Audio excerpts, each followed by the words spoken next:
Oke, selamat pagi rekan-rekan. Hari ini kita akan berbicara dua tema sekaligus. Yang pertama doa sebagai persahabatan dengan Allah menurut Christus Vivit dari Paus Fransiskus. Lalu yang kedua adalah sebuah riset kecil yang saya selenggarakan di Gereja Santo Antonius Kota Baru tentang doa-doa yang disusun oleh penyelenggara Ekaristi Kaum Muda selama 2 tahun penyelenggaraan EKM.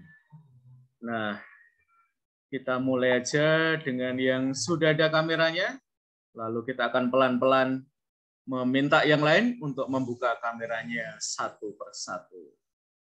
Oke, Suster Juwita. Pagi, Sus. Pagi Romo. Oke, tadi dengerin lagunya Bapak kami? Dengar Romo.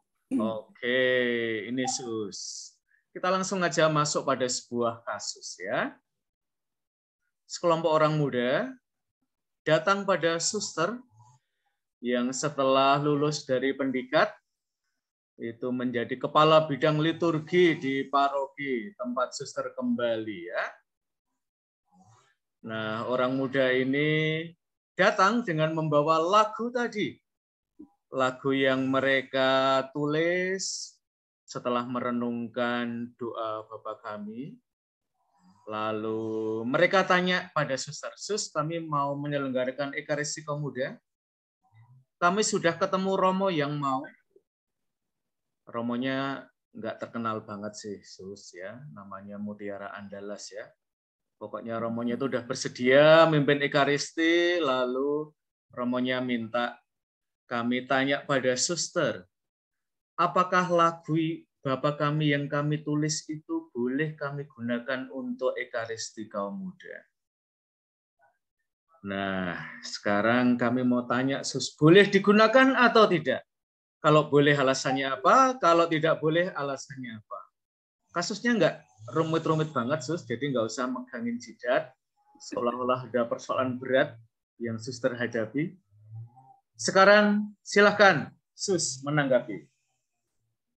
Kalau tentang lagu tadi Romo, kalau dikatakan dalam sisi liturgi, bisa dikatakan bahwa memang itu tidak sesuai dengan liturgi ya, karena Romo tahu sendiri bahwa seorang Yesuit itu kan berpegang teguh pada MPR. Nah, tetapi kalau dilihat dari sisi bahwa itu mau digunakan untuk misa kepemudaan, saya rasa tidak salah Romo, tidak salah. Sejauh itu membawa iman anak muda itu untuk lebih dekat kepada Tuhan, itu menurut saya Romo. Oke, jadi suster memenangkan orang muda, bahwa itu boleh digunakan untuk Ekaristi Kaum Muda. Lalu catatannya tadi apa, Sus, untuk orang muda terkait dengan lagu Bapa Kami versi mereka itu? Catatannya kan itu kan merupakan refleksi mereka atas dua Bapa Kami. Berarti mereka lebih dekat, lebih memahami dua Bapa Kami itu dari versi lagu mereka, Romo. Begitu. Oke, jadi mereka karena sudah merenungkan doa Bapa Kami ya, maka itu mengungkapkan iman mereka. Yuk, suster, sekarang suster pilih siapapun dari kelas ini untuk buka kameranya dan menanggapi, boleh setuju atau tidak setuju dengan pendapatnya, suster. Bonifasius Romo. Oke, Bonifasius, Aristo, Kusuma. Adi Romo. Oke, gimana Bonifasius? Setuju dengan pendapatnya, suster? Tentang doa Bapak kami tadi ya Romo. Iya, ini yang nulis orang Katolik, OMK muda yang mulai sadar bahwa pentingnya katekesi liturgi, maka mereka mencoba menghubungkan antara panduan-panduan menulis sebuah lagu yang diperuntukkan untuk Ekaristi dan pengalaman iman mereka sebagai orang muda. Nah, sama seperti Suster Juwita Gultom yang menjadi kepala bidang liturgi paroki. Nah, Bonifasius juga, kamu adalah kabid liturgi paroki kamu berasal. Gimana, Boni? Pendapat kamu? Kalau pendapat saya mungkin Ramo. Saya juga sependapat dengan suster bahwa memakai yang pemaknaan dari apa yang dibuat oleh orang-orang muda tadi. Karena kan mereka juga melakukan kajian terhadap yang liturgi itu, Romo. Kalau memang itu mendalam dan relevan bagi pengungkapan iman mereka, kenapa itu harus ditentang istilahnya dari pihak liturginya? Kan itu seperti Romo katakan tadi, mereka sudah melakukan studi kasus juga. Itu Romo kalau yang saya pahami. Oke, Boni kan sudah ini juga ya, mendengar ada beberapa lagu Bapak kami yang kemudian tidak kita teruskan untuk dipakai ya. Ada lagu Bapak kami Argentina ya. Bapa kami yang ada di surga, dimuliakanlah nama. Nah, itu adalah salah satu Bapak kami yang tidak direkomendasikan gereja untuk digunakan lagi ya, sekurang-kurangnya oleh Komisi Liturgi KWI ya. Nah, kira-kira lagu tadi ada masalah enggak? Karena tadi kan lagunya ada itu ya, Let Heaven Come, itu kayak diulang-ulang seperti dimuliakanlah namamu. Padahal lagu yang versi Argentina itu dianggap tidak sangat otentik dengan doa Bapa kami dalam kitab suci ya. Dan tentu ada beberapa lagu Bapa kami lokal juga yang tidak direkomendasikan untuk dipakai dalam Ekaristi ya. Kalau Boni dapat komentar itu ya dari sebagian umat, kira-kira mau jawabnya gimana, Bon? Maksudnya posisi saya dikomentari mengapa itu diberhentikan itu ya, Romo? Mengapa lagu Bapak kami orang muda itu boleh digunakan?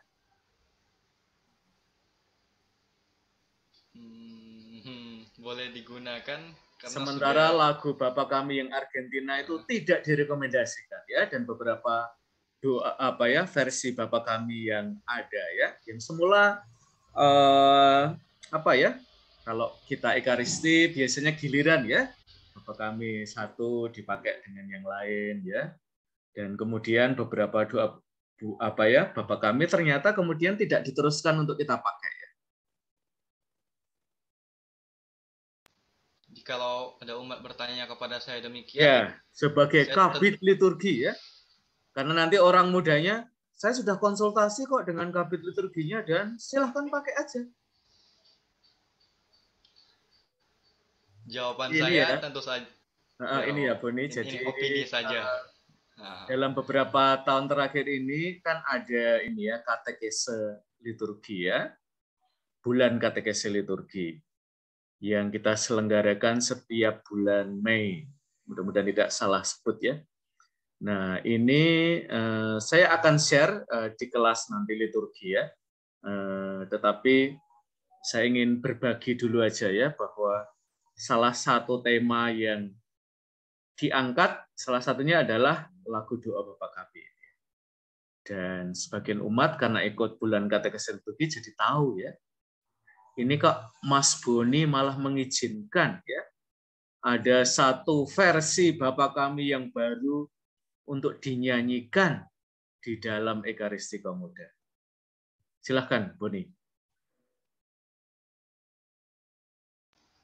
Saya akan menjawab dengan mengatakan bahwa doa Bapak kami yang versi ini telah kami diskusikan bersama, tentunya bukan hanya saya misalnya sebagai kepala bidang liturgi, akan tetapi juga atas asas-asas yang misalnya mengutip dari Sakrosanctum Concilium atau apa atas kebijakan dari pihak pimpinan Bapak Uskup misalnya, itu saja memerlukan izin atas wewenang dari hal tersebut, tidak semena-mena diserahkan kepada saya pribadi sebagai kepala bidang itu. Gitu Romo, jawaban saya. Oke, jadi semacam sudah mendapatkan imprimatur ya dari otoritas gereja sekurang-kurangnya setempat ya. Oke, terima kasih Suster Juwita dan Boni ya. Boni mau ngajak siapa untuk meneruskan percakapan kita? Kamu nunjuk salah satu?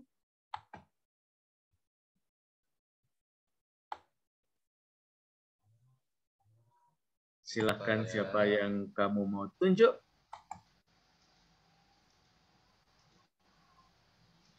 Dan seperti kesepakatan kita, setiap kali kalian ditunjuk, silahkan kalian menyalakan kamera ya.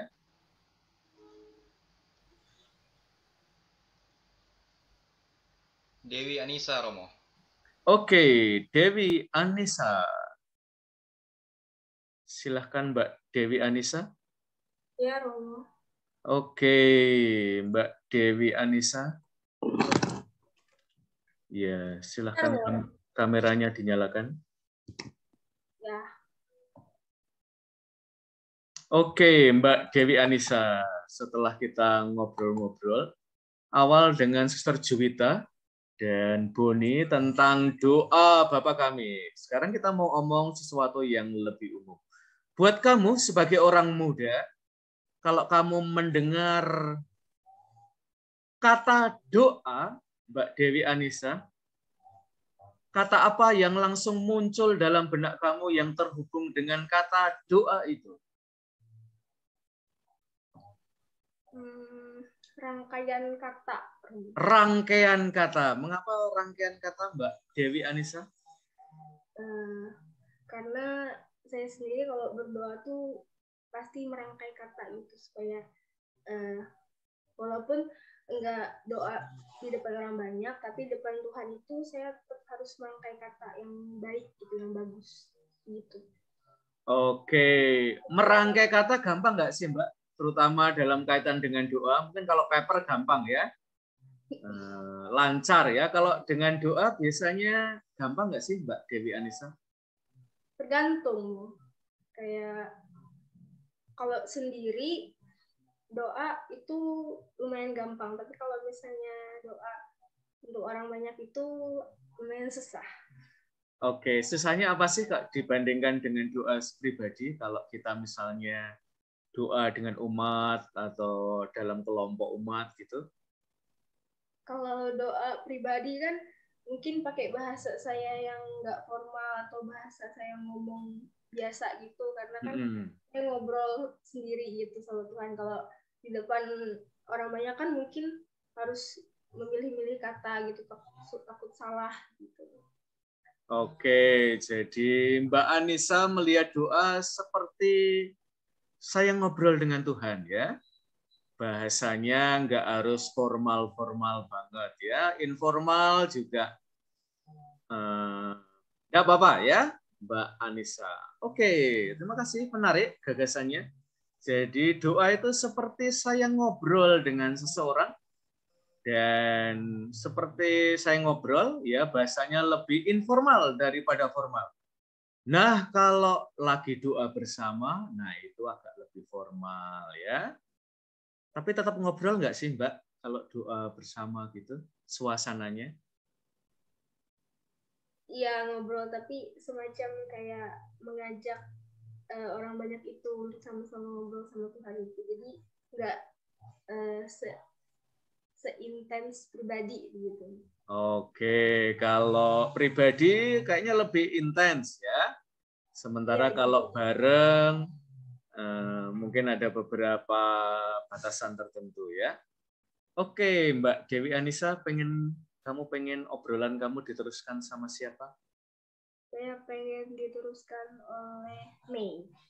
Mbak Mei, ya. Tidak usah kaget Mbak Mei ya. Biasa saja. Oke, Mbak Mei ini di rumahnya teman-teman ada semacam tempat doa, ada semacam kapela yang dibangun oleh orang tuanya. Keren banget ya. Jadi di rumah Mbak Mei ini ada tradisi berdoa keluarga ya. Nah, kalau kita boleh tahu Mbak Mei, kalau Mbak Mei mendengar kata doa sebagai orang muda, tadi Mbak Dewi Anissa mengatakan seperti orang ngobrol, lebih informal. Kalau Mbak Mei, apa kata yang langsung muncul ketika kamu mendengar kata doa? Doa itu ucapan syukur sama pujian kepada Allah. Ucapan syukur dan pujian kepada Allah. Kalau Mbak Mei doa, dua itu ya, dua isi itu yang paling segera muncul ya Mbak Mei ya. Iya, Roh. Iya, kalau saya boleh tahu biasanya Mbak Mei syukurnya atas apa sih? Kalau kita boleh tahu. Syukurnya terutama nafas kehidupan tuh syukur. Punya keluarga bersyukur. Bisa makan bersyukur itu. Ada momen nggak sih Mbak Mei? Kadang-kadang bersyukur itu nggak segampang yang biasanya bisa kita lakukan dalam doa. Biasanya pada momen apa sih? Syukur, memuji, itu kadang-kadang tidak terlalu gampang seperti biasa-biasanya saya berdoa. Bersyukur itu sebenarnya barusan ini sih, baru sadar harus perlu bersyukur. Sebelumnya sih kurang bersyukur. Oke, biasanya banyak apa kalau doanya tidak lebih berisi nada utamanya syukur, pujian gitu, biasanya sebelum itu yang dominan dalam doanya Mbak Mei apa sih isinya? Maaf, Romo. Oke, sebelum kan Mbak Mei tadi bilang ya, doa saya baru-baru ini nih, saya jadi sadar pentingnya bersyukur ya, atau memuji ya. Sebelum ini dalam doa biasanya isinya apa sih Mbak yang paling sering Mbak Mei katakan pada Tuhan? Permintaan. Oke, permohonan ya. Permohonan, ya. Oke, terima kasih. Jadi Mbak Mei ya, kalau kita kecil kayaknya doa kita itu isinya permohonan semua ya. Lalu ketika kita mulai lebih dewasa, kita jadi aware ya, bahwa selain permohonan, perlu pujian deh dan syukur ya. Mungkin nanti kalau kita sudah beranjak lebih dewasa lagi dalam hal iman, mungkin ada yang paling sering kita sampaikan adalah nada syukur ya. Permohonan ada, tapi biasanya mungkin kita taruh di belakang ya. Dan seterusnya. Oke, terima kasih Mbak Mei atas sharingnya. Rekan-rekan, Paus Fransiskus dan juga riset yang saya lakukan itu menariknya sebelum dokumen Christus Vivit ini ada ya. Doa bagi orang muda itu sering mereka alami sebagai persahabatan dengan Allah, sesuatu yang inline ya, satu garis dengan yang ditulis oleh Paus Fransiskus dalam surat apostolik Pasca Sinode Christus Vivit ya. Doa sebagai persahabatan dengan Allah. Nah, pengalaman kita tentang sahabat gimana sih? Sambil dengerin lagu ini, silahkan kalian melihat pengalaman kalian bersahabat. Apakah punya sahabat itu gampang atau challenging?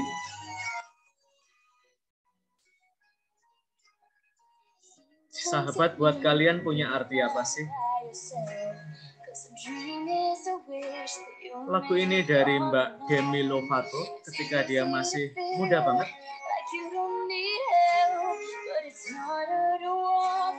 Sahabat sebagai kado, sebagai karunia, sebagai rahmat.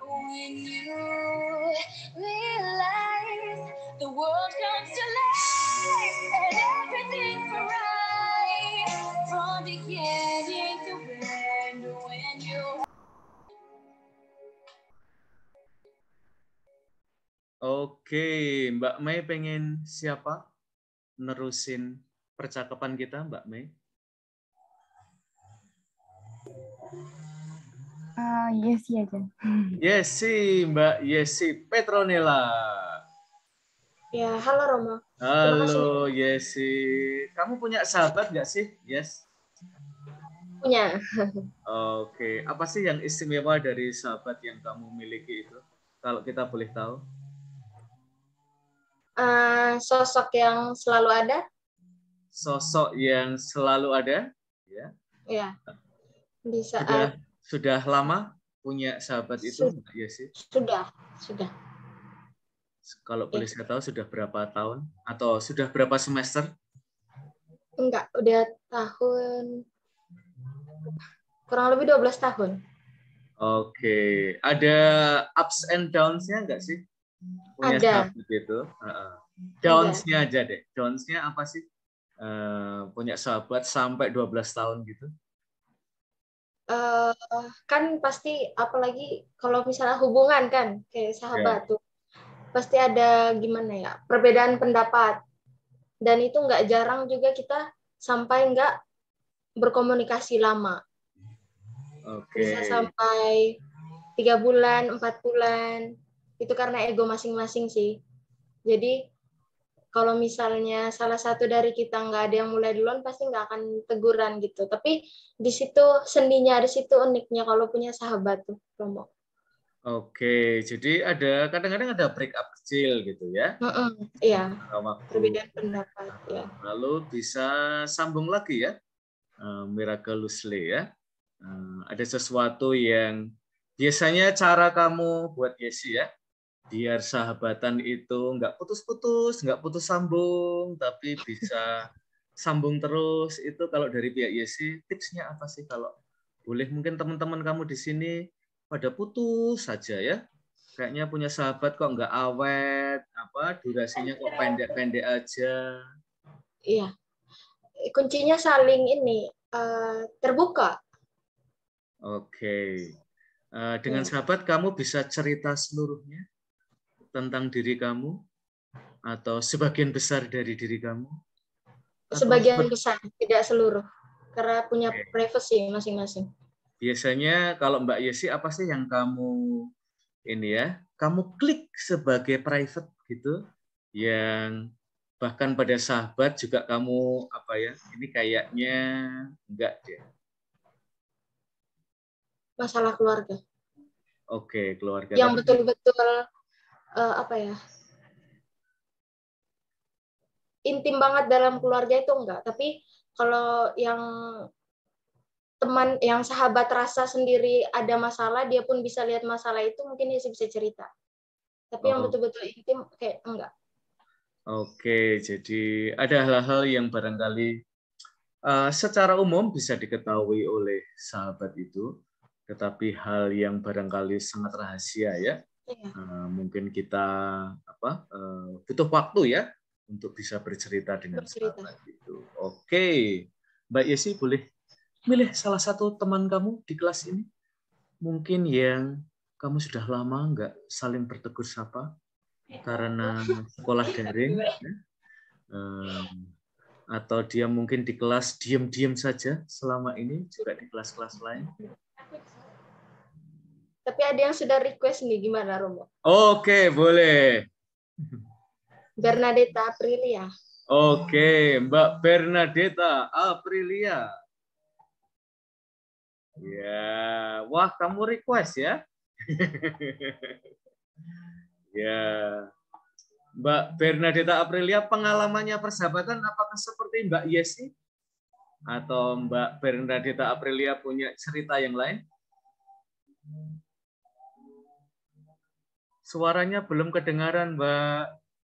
Ya, di-unmute dulu. Maaf, Romo. Harusnya saya diemin ya, Mbak Bernadetta Aprilia ngomong lama gitu sampai selesai, lalu saya baru bilang ya, Mbak itu di-unmute. Itu bukan sahabat kalau itu ya. Ya, mirip dengan Mbak Yesi atau ada sesuatu yang Mbak Bernadetta mau sampaikan tentang sahabat, tentang persahabatan, tentang merawat persahabatan? Kalau dari pengalaman saya, Romo hampir sama sih kayak Yesi bersahabatnya, tapi saya lebih lama. Saya udah 16 tahun. Oke. Dari TK lah. Oke, mulai TK sudah sahabatan iya. ya. Yang membuat awet apa sih, Mbak? Iya sih. Kok Mbak iya sih, Mbak Bernadita Aprilia. Yang membuat awet itu menurut saya kita bisa saling memahami satu sama lain, Romo. Terus kayak nggak usah malu negur dan nggak usah nggak enak negur kalau sifat dia nggak baik ke kita, ya kita tegur aja gitu, blak-blakan, Romo. Oke, ini mengingatkan saya pada salah satu quotes dari film Imperfect, ya. Di situ ada sahabatnya Rara. Cuman saya kok lupa ya namanya siapa. Ini yang tomboy ya. Pokoknya mereka suka makan bareng, jalan bareng. Dia bilang ya, seorang sahabat mengenal diri kita yang sesungguhnya ya. Jadi benar-benar, dan karena kita bisa mengenal diri dia sesungguhnya, maka menegur, memberikan masukan itu tidak pernah menyakiti ya sahabatnya. Diterima karena dia bukan orang asing, melainkan dia orang yang dekat dengan hidup kita. Ada tips nggak Mbak Bernadita Aprilia? Biar sahabatannya saya, teman-teman kamu tuh bisa sekurang-kurangnya 16 tahun. Seperti persahabatannya Mbak Bernadita Aprilia ya. Itu persahabatannya tidak hanya kepompong ya, udah jadi kupu-kupu yang terbang ya. Ya, kalau tips dari saya, Romo, kayak misalnya kalau ada konflik atau kita musuhan sama dia, kita bicarain baik-baik, jangan meninggalkan dia dalam keadaan susah. Kita harus selalu mendukung. Oke. Pernah musuhan nggak sih sama Allah? Jadi saya ngambek doa gitu ya. Saya kecewa sesuatu pada dia dalam hidup saya, kayak pengalaman kegagalan, kehilangan. Pernah nggak sih Mbak Bernadita Aprilia? Tuhan, saya mau break sebentar sama kamu ya. Pernah. Oke, bisa diceritakan Mbak Bernadita Aprilia, momen apa sih yang membuat kadang-kadang hubungan kita juga ternyata ada incomplicated relationship ya? Saya merasa dunia itu nggak adil, Romo, buat saya. Oke, mengapa kata-kata itu muncul sih, Mbak? Apa ketidakadilan yang Mbak Bernadita Aprilia alami? Kadang merasa kesepian gitu, Romo, padahal banyak teman. Oke. Konflik dalam diri. Iya, saya tuh punya banyak teman, tapi kok merasa sepi ya. Lalu kok mungkin ini ya, ada seorang penulis Yahudi namanya adalah Harold Kushner ya, seorang rabi. Dia pernah gencatan senjata dengan Tuhan ya. Karena bad things happen to good people. Sesuatu yang buruk terjadi pada orang baik. Nah, rabi itu punya anak ya. Dan anak itu suatu hari tabrakan dan meninggal. Rabi itu butuh waktu lama ya untuk bisa memahami kok anak saya bisa tabrakan dan meninggal ya. Maka dia mencari ya, mencari Allah ya, mencari penjelasan tentang tragedi itu ya, dan butuh waktu sangat panjang. Jadi nanti teman-teman di dalam doa ya, saya langsung ke slide berikutnya aja ya. Kadang-kadang kita punya momen pergumulan dengan Allah ya, seperti dialami oleh Yakub di dalam Kejadian 32 ayat 25 sampai 31.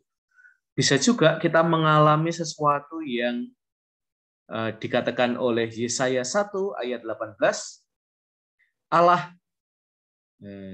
bahkan berseru ya, mari kita berperkara.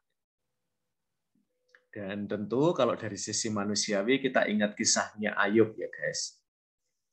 Orang yang bergumul dengan Allah karena pengalaman kehilangan-kehilangan dalam hidupnya. Tidak hanya kehilangan harta, tetapi kehilangan pribadi-pribadi yang dikasihinya. Dan dia merasa jawaban teman-temannya ini nggak membantu sama sekali buat dia. Pokoknya saya ingin berperkara dengan Allah. Dan hampir seluruh kitab Ayub bercerita tentang pergumulan itu ya. Dan bahkan pada akhir Ayub sampai pada pengalaman akan Allah sebagai misteri ya. Dia hanya tahu sedikit banget tentang Allah. Dan Allah juga menegur ya. Kamu tahu apa sih tentang diri saya ya? Seolah-olah kamu itu sok tahu tentang diri saya. Oke, Mbak Bernadetta Aprilia, terima kasih atas sharingnya. Ya. Nah, teman-teman, Paus Fransiskus juga mengundang kita agar kita bisa mengalami doa sebagai persahabatan dengan Allah. Kira-kira apa sih yang perlu kita miliki ya sebagai orang muda, terutama sebagai orang muda yang berdoa kepada Allah? Yang pertama adalah pengalaman akan Allah yang mengasihi kita ya. Nah, mungkin pengalaman sehari-hari kita tidak selalu positif ya. Mungkin bapak, ibu, kakak, adik, orang-orang sekitar kita tidak selalu adalah orang-orang yang terbaik. Mungkin mereka berjarak dari kita, bahkan jauh, mungkin bahkan sampai absen, tidak hadir, atau mereka sangat dominan, posesif, atau mungkin kamu merasa ya orang-orang yang ada di sekitar kamu bukan sosok-sosok yang kamu butuhkan. Nah, ini seringkali membuat hubungan kita tidak hanya dengan pribadi-pribadi itu, tetapi dengan Allah bisa jadi berjarak.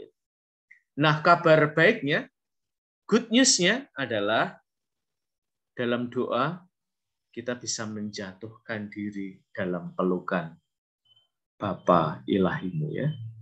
Pelukan Allah yang memberikan kamu terus hidup dan terus memberi ya sepanjang waktu.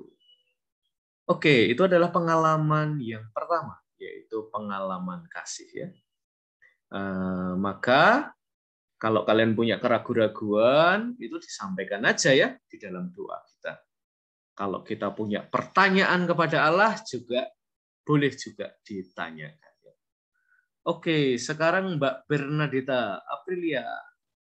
Silahkan milih teman kamu, Mbak Bernadetta. Satu orang teman kamu di ruang ini. Fonta, Romo. Fonta. Mbak Fonta. Are you here with us?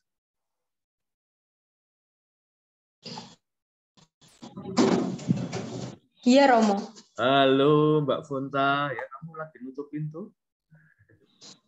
Enggak, Romo. Iya, ini Mbak Fonta ya. Kamu pernah nggak sih punya momen ragu-ragu terhadap Allah? Pernah, Romo. Atau punya pertanyaan kepada Allah? Atau bahkan punya gugatan kepada Allah? Cerita dong, Mbak Fonta. Ya, pernah, Romo. Saya punya pertanyaan gitu ke Tuhan tentang apa yang terjadi sama hidup saya gitu, Romo. Apa yang terjadi pada hidup saya? Kira-kira pengalaman di balik itu apa sih, Mbak Fonta, sehingga kamu apa sih yang terjadi pada hidup saya sampai kamu punya pertanyaan itu? Ya, apa ya, Romo? Ya, ada peristiwa yang sebenarnya bukan jadi cita-cita saya, mungkin juga bukan jadi harapan dari anak-anak yang lain, tapi itu terjadi gitu, Romo, di hidup saya. Lalu Fonta dapat jawaban nggak dari Allah setelah kamu berbuka hati, lalu bahkan dalam arti tertentu mengajukan pertanyaan kepada Dia? Sampai sekarang udah ada jawabannya belum sih, Mbak Fonta, dari Allah? Ya, saya nggak tahu ya, Romo, ini jawaban dari Allah sendiri atau lalu saya mencoba buat ngelerem ke hati. Ngelerem ke hati itu menenangkan hati ya. Nah, itu.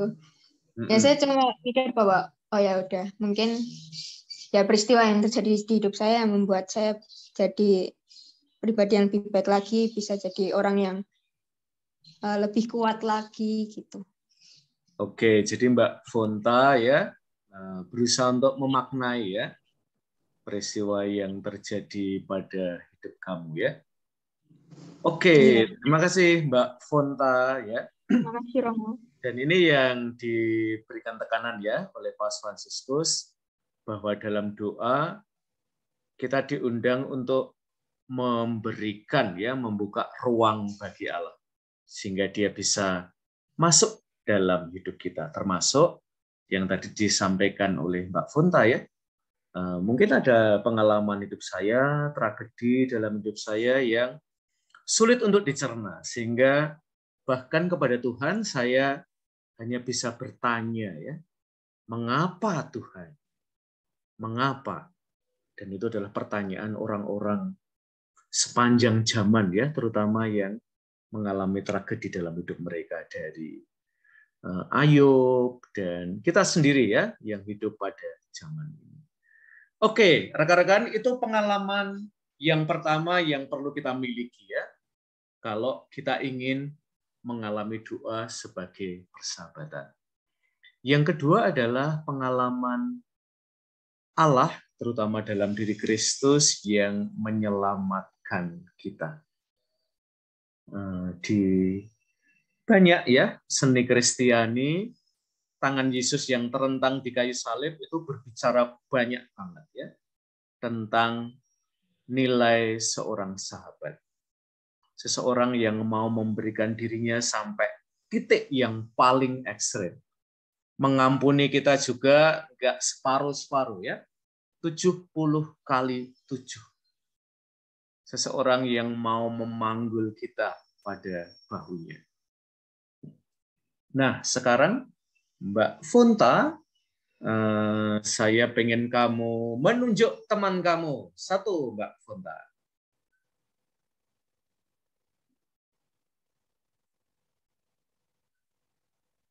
Silahkan Mbak Fonta. Di-unmute dulu. Mungkin ya. teman saya yang ya Romo. Jarang saya dengar suaranya ya Romo. Oke, bagus. Vincentia Yasinta Romo. Vincentia Yasinta. Vincentia? Iya, Romo. Oke. Wah, kamu sudah agak lama tidak didengar suaranya, Mbak Vincentia. Ya. Pernah nggak sih Mbak Vincentia mengalami perhatian, cinta seorang sahabat yang besar sekali dalam hidup kamu? Kalau ada, pengalamannya apa sih Mbak? Dari seorang sahabat yang memperhatikan kamu itu nggak separuh-separuh, tapi total ya? Pernah, Romo. Waktu saya sakit, dia menjenguk saya, memberikan apa yang saya butuhkan pada saat itu. Oke, bagaimana dia tahu bahwa Mbak Yasinta sakit? Ya, saya memberitahu kalau saya sedang sakit waktu itu, terus dia menjenguk saya, memberikan obat dan makanan. Iya. Mbak Yasinta kok tahu bahwa yang diberikan oleh sahabat kamu ini sesuatu yang luar biasa banget dibandingkan dengan teman-teman yang lain? Karena pada saat itu saya di rumah sendiri, terus hanya dia yang memperhatikan saya pada saat itu, jadi saya merasa sangat terbantu dari sahabat saya itu sendiri, Om. Oke ya, kadang-kadang tragedi dalam hidup kita, penderitaan itu oleh seorang ahli psikolog ya, itu seringkali mengisolasi diri kita ya. Seperti dikatakan oleh Mbak Vincentia Yasinta. Kita jadi tidak hanya alone ya, tidak hanya sendirian, tapi kadang-kadang kita sampai pada pengalaman lonely ya. Nah, Mbak Yasinta tadi sudah memberikan clue kepada kita untuk masuk ke lagu yang saya ingin kalian menikmatinya. Jadi dari Jason Mraz, Best Friend. Seorang teman itu ngapain sih? Dan tadi Mbak Yasinta satu sakit, ya dia jenguk, beliin obat ketika saya nggak bisa melakukan itu sendiri. Dan itulah, dan kita pengen ya, relasi kita, Allah, Yesus, Roh Kudus, kita alami sebagai tidak sekedar friend, tetapi best friend. Sambil dengerin, silakan kalian menghadirkan pengalaman Allah sebagai best friend dalam hidup kalian. Best friend itu ngapain aja ya? Love is where this begins. Thank you for letting me in. Kita boleh masuk dalam kehidupan seseorang. Dan di hadapan sahabat kita nggak perlu pura-pura. Karena seorang sahabat mengenal kita sesungguhnya. Karena kamu jadi sahabat, hidup saya jadi lebih baik. Kamu ada di saya, ada di sisi saya. Kamu selalu percaya pada saya. Tidak pernah give up, tidak pernah berhenti. Seorang sahabat memegang tangan kita. Saya selalu tahu posisi kamu, membela saya. I'm thankful for the time I spent with my best friend. Waktu yang kita habiskan bersama itu waktu yang precious, berharga. Tidak buang-buang waktu.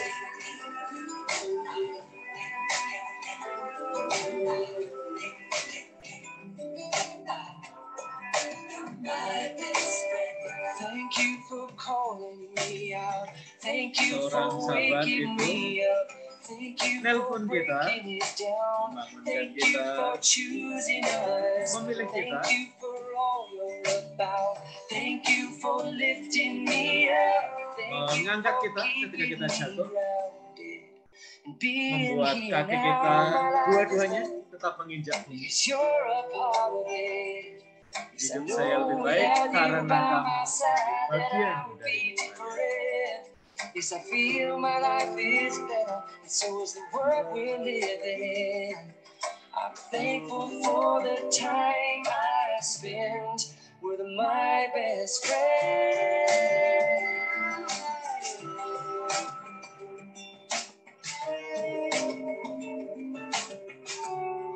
You're my best friend.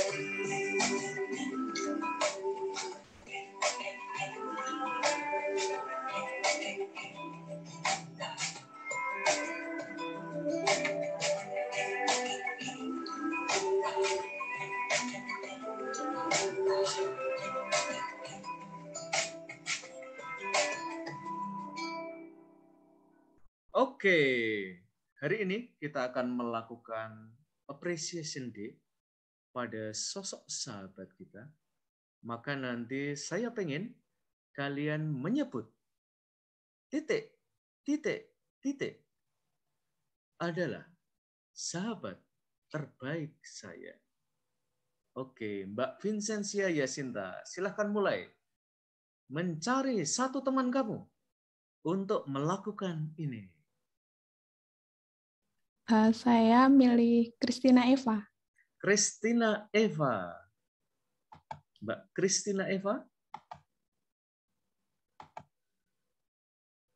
Halo, Mbak Christina Eva. Ada Mbak Christina Eva?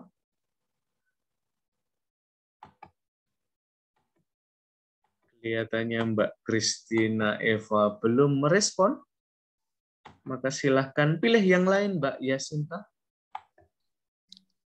Saya milih Shirley. Shirley. Mbak Shirley?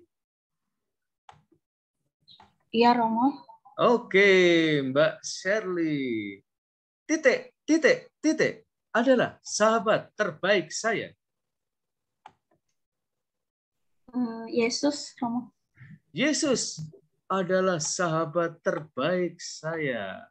Oke, disenyumin sama Suster Juwita ya. Yuk, kamu pilih salah satu teman kamu lagi. Rosalia Eci, Romo. Rosalia Eci. Mbak Rosalia Eci. Halo Mbak. Rosalia Eci. Oh. Ya, yuk. Titik, titik, titik adalah sahabat terbaik saya. Ada Romo, tapi nggak satu univ. Nggak apa-apa. Ya.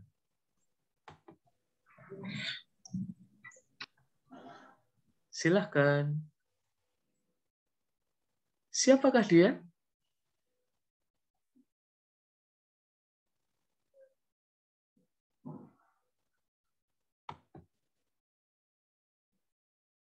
Halo, halo.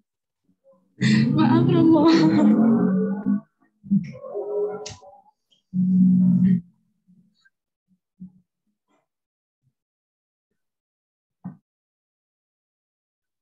Apakah Shirley sedang di Paradise? Maaf Romo, saya sedang sama Eci. Oke, Mbak Eci. Ya Romo. Iya, sudah ketemu belum namanya? Bella Romo. Bella is my best friend. Oke, sekarang Mbak Eci, tunjuk satu teman kamu lagi. Diktus Romo. Oke, Benedictus. Oke, ya. Mana kameramu, Benedictus?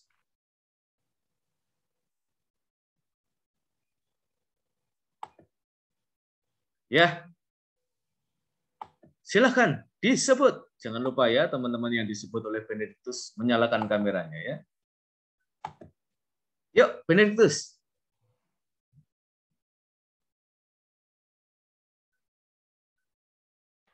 Boni, Romo. Siapa? Bonifasius. Bonifasius adalah sahabat terbaik saya. Tidak harus dari ruang Zoom ini ya. Sahabat itu boleh lebih luas daripada di ruang Zoom ini. Oke, Benedictus, kamu mau menyebut siapa lagi?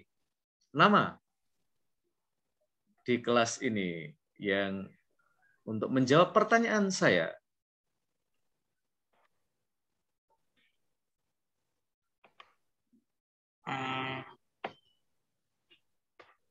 Yang mungkin jarang omong, pendiam di kelas. Margareta Esa, Romo. Oke, Mbak Reta Esa. Iya Romo. Oke, punya sahabat Mbak Reta? Punya Romo. Siapa?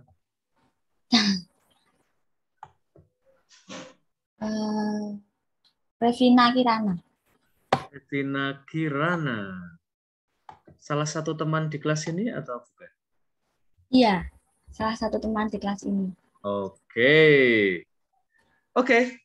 Rekan-rekan, apa sih yang istimewa dari seorang sahabat adalah kalian itu sangat bernilai ya.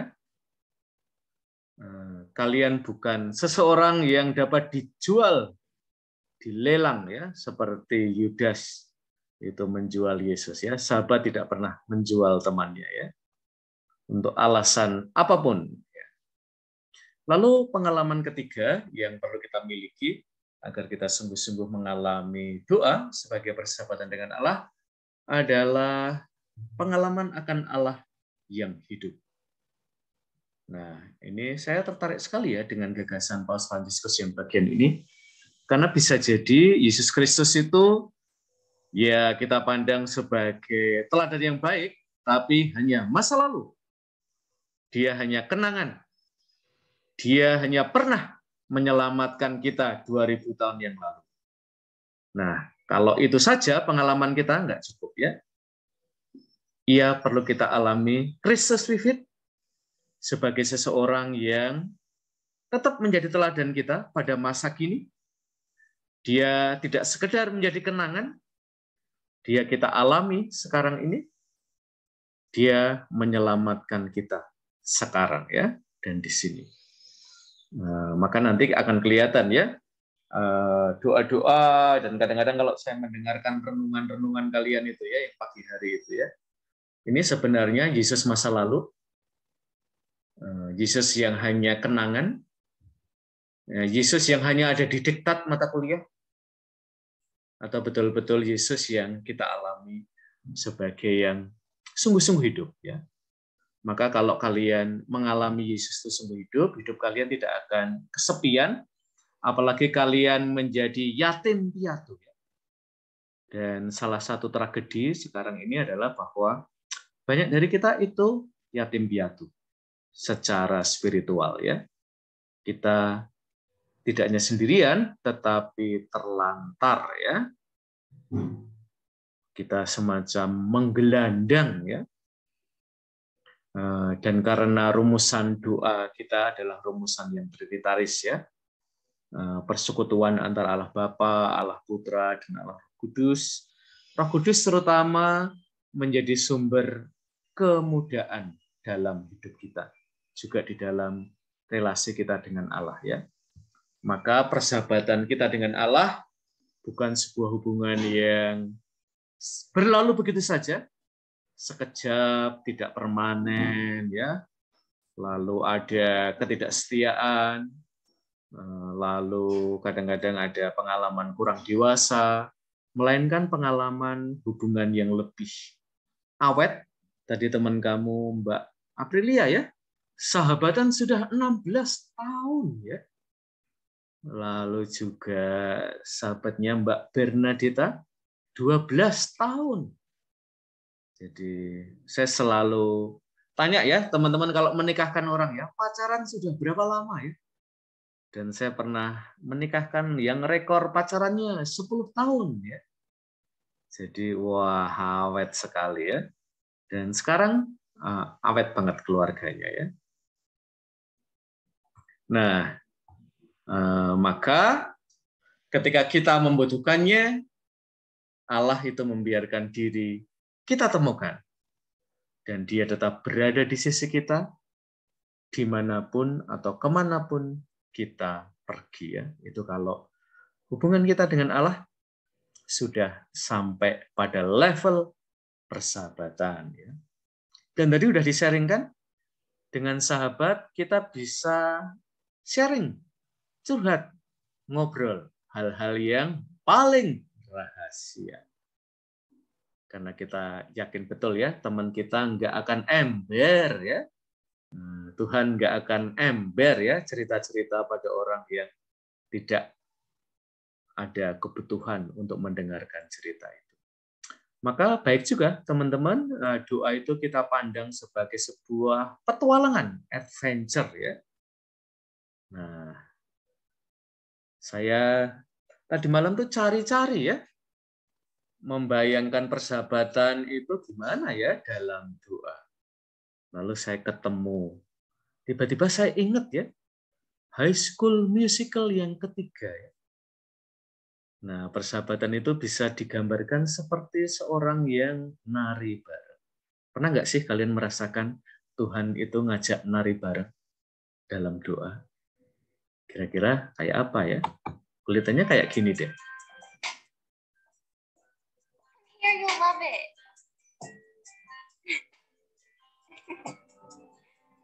Take my hand, take a breath. Pull me close and take one step. Keep your eyes locked on mine, and let the music be your guide.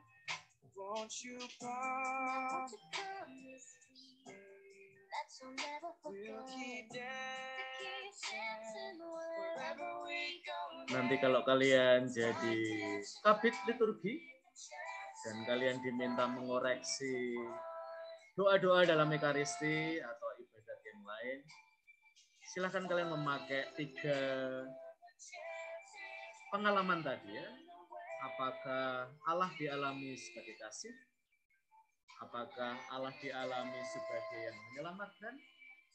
Apakah Allah dialami sebagai yang hidup?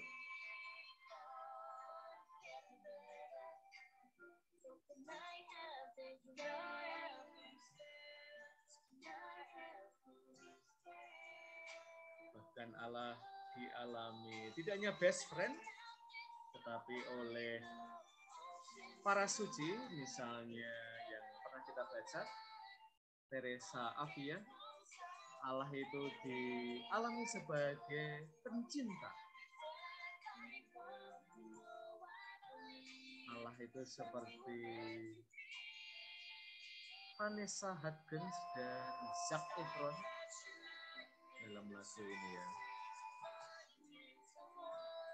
Kadang-kadang kita kejar-kejaran sama Allah. Ada petualangannya, ada tantangannya. Kejarlah daku, kok aku tangkap.